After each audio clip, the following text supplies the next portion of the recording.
My Dvar Torah is on Parshat Trumah, Exodus chapter 25, or Shemot Perek Kaf Hey. First of all, a Trumah is a gift or a donation. Reading Parshat Trumah is like reading a furniture manual with foreign measurements. It has very technical instructions, except for one thing. It's in words, not pictures.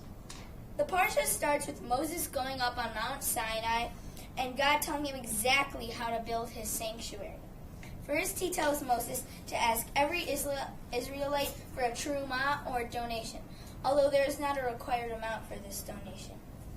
They were to give gold, silver, bronze, copper, indigo, purple, blue, acacia wood, animal skins, jewels, and more.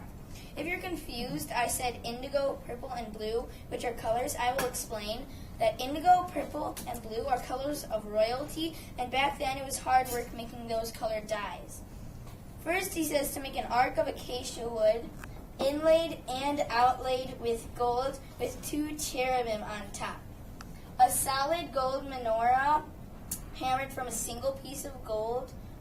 A table of acacia wood, overlaid with gold that you put bread on. An incense altar of gold. A laver of bronze. An altar of acacia wood with horns on its corners, outlaid with bronze. And don't forget the walls and tents of the Mishkan itself. And it has to be portable. It's like a bedroom set from Target, but much, much bigger and with expensive materials. I noticed God says, V'asu li mikdash v'sachanti b'tocham. Or in English, you shall make me a Mishkan so I may dwell among them, meaning the Israelites. Instead of, you shall build me a Mikdash so I can dwell in it. A Midrash suggests that the tabernacle was fashioned to meet the needs of the Israelites and God. It tells of a king who gave his daughter in marriage to a prince from another country.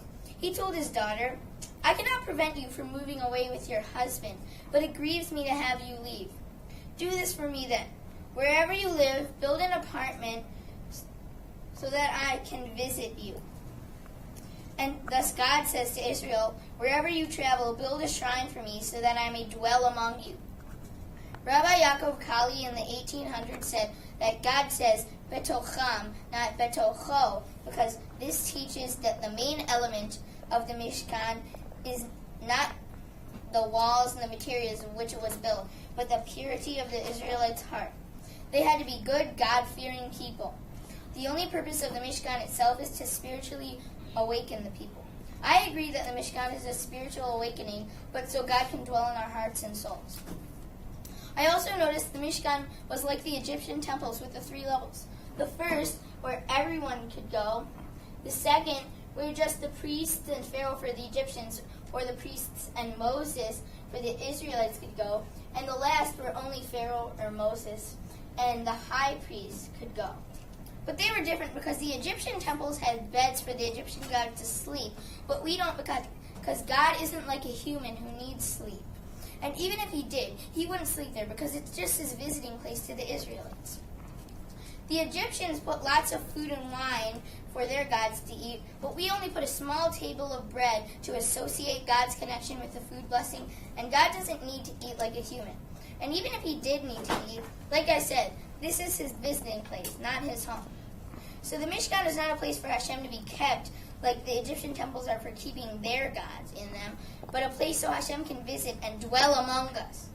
While reading the Parsha, I realized the Israelites didn't buy God gold, silver, and jewels from Tiffany Jewelers, or buy God supplies from the Home Depot where Mishkans are us, but gave from what they had. Today, when we give from what we own, it means more than a bought gift. It shows the Israelites wanted to be connected with God. Today, we keep that connection by studying Torah, praying, doing tzedakah, and much more.